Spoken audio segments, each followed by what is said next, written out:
Well, Princess, they want a little bit more of your money a little bit sooner. Been a rough summer for river cruising over in Europe. Disney building a bunch more ships. Question is, where are they going to put all of them? And apparently, I should be going to more concerts, especially if our friend Zac Brown is going to be giving everyone a free cruise. All that on today's episode.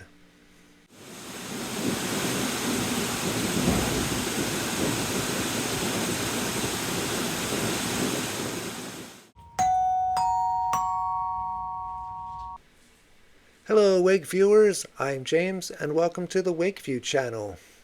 Let's see what's making waves on Saturday, August 8th, 2026.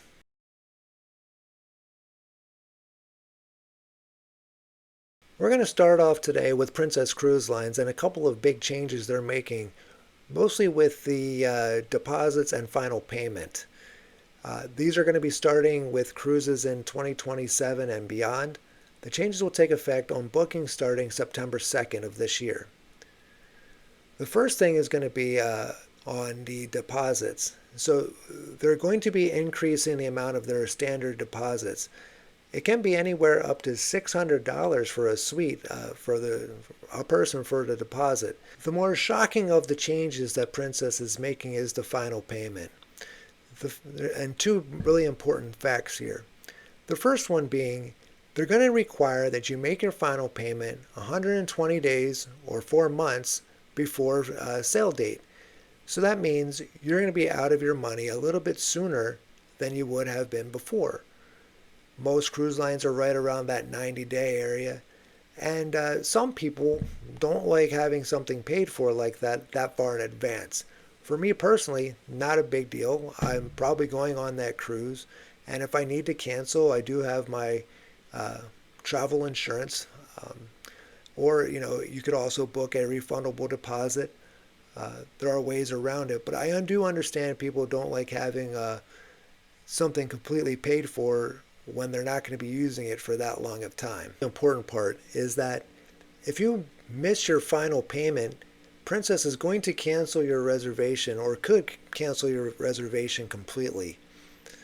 I understand from the cruise line's perspective that if they don't want somebody sitting on a room that they could easily put back on the market and sell, uh, that makes sense from their standpoint. But like I said earlier, I think that some people don't like, it's a long time to have your vacation entirely paid for. That's just another reason to make sure that you're using a travel agent who's going to track all those things for you. Don't leave those things to chance. It's another reason that when you go to book any form of travel, make sure you know what all the deposits are. What are your initial deposits? When's the final payment date? And mark all those things down so that you can plan for them and know that you're not going to miss them. But again, a good travel agent's going to track all that for you and let you know when you need to make those payments.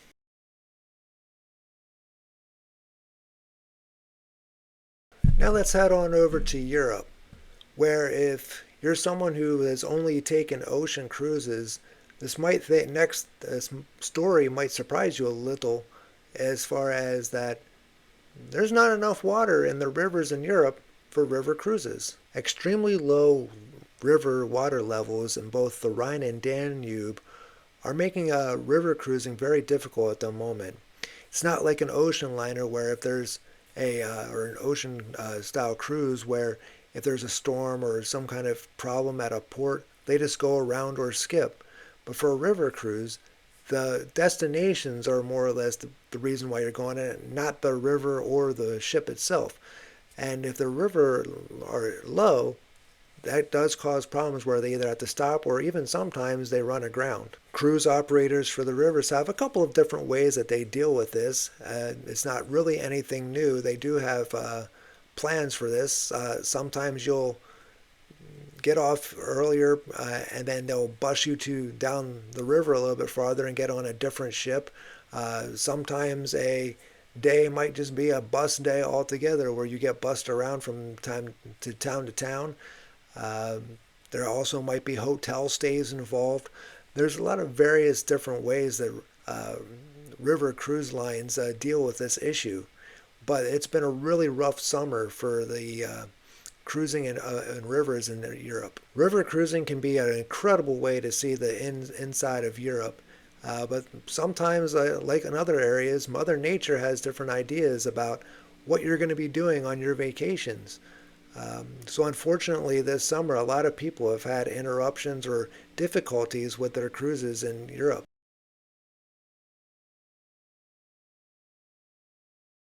Is Disney building too many new cruise ships? Disney is in the middle of a remarkable expansion, working on having a fleet of 13 by 2031. They're going to have a new class of ship in 2029, and they're also going to have a dedicated ship in Japan. This begs the question of, are there too many ships without any plans for where these ships are going to go? Disney's not the only cruise line that I feel is in this boat. Royal Caribbean also has a very, very aggressive build going on right now with a bunch of new ships. They're going to be in the 30s as far as the amount of cruise ships they're going to have here within the next 7 or 8 years. And they're all building these really, really big ships. How many of these ships can you fit into certain areas or certain parts of the world? That's a really, really big question that a lot of people in the cruise industry are starting to think about a little bit. And that, again, is not just Disney and Royal Caribbean. I know that, Carnival they're building their new biggest ship. MSC has a bunch of ships out there right now. Norwegian had a couple new big ships that they just launched and are probably going to be doing more. It just begs the question of, how many different ways can we go to Nassau and Cozumel, right? Because that's where the bulk of cruises go these days. There's in the Caribbean. That's where people want to go, especially when you have these larger ships. These larger ships can't go to places like Alaska or places over in Europe. Um, so it's just an interesting thing to cruising right now, whereas all these cruise lines building these big mega ships, and there's so many of them, and obviously they're selling out, and cruise lines are doing really well right now. But that really does make me wonder, where are all these ships going to go? You can only get so many ships in a port at a time. So what is your take on all this? How do you think this is going to get? Where do you think all these ships are going to end up going? Um, I, it's a really interesting time in cruising right now for all of that. One point I will add to all of this is, of course, the cruise lines know all this. They have marketing and people and um, logistics people, and that is one of the reasons probably why you see every cruise line now having all these private destinations. And a lot of them, they started with one, but one is not enough anymore. Now you're going to need, two, three of them just in the Caribbean alone, or in the, in the mid-Atlantic areas. Royal Caribbean with their Coco Key and um, their Ocean Beach Club in Nassau. They want to do Perfect Day Mexico.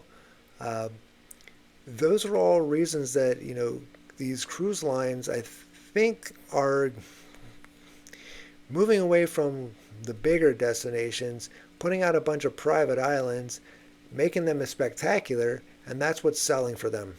So it's always not going to be who has the best ship anymore, because they're all going to have these big, beautiful ships that pretty much everybody's going to enjoy. It's going to be what is different, what is going to make the pop. So it might be these private destinations. We'll see it coming down the line.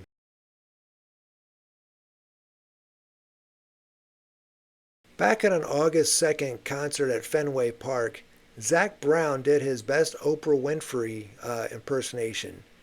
You get a cruise, you get a cruise, you get a cruise. He gave 37,000 people a free cruise. That is a pretty amazing thing to have happened, and um, I wish I was there, because who doesn't want a free cruise? Now, Zac Brown has deep ties to the Margaritaville at Sea brand.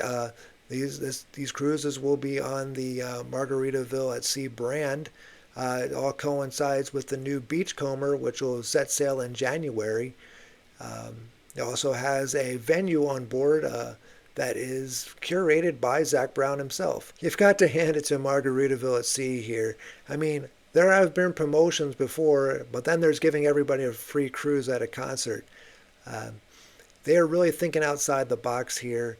Um, I think, that's a really good way to introduce people to your brand fairly quickly. But again, if I'm one of those 37,000 people, I'd probably read the fine print on that certificate there to make sure that you're meeting all of the terms and conditions that apply to that. But nonetheless, that's a pretty big, pretty nice day at the ballpark. Well, that's all we have for today. Let me know what you think about this episode. If there is Princess's changes affecting how you would go about booking a cruise. But the bigger question is, I'm curious as to what all the viewers think about. Are you okay with all the bigger, newer ships coming out there, or is it there something else that you would like to see? Different kinds of destinations, smaller ships that go into smaller port areas. And with the future of cruising, I just want to know, where do you stand with all of that? If you're thinking about planning your own cruise or family vacation, hit me up at James Cowan Travel. Just click on the email and let me know what your plans are, and I'll get back to you and we'll get that started for you. Also, if you like this episode, please hit that like button and subscribe. It doesn't cost you anything, and it really helps out the channel. YouTube likes to know how we're doing, and so do I. Thanks for spending some of your time with me today. I really enjoy making these videos for everybody. And until next time, remember, wake views are great views. Have a great day.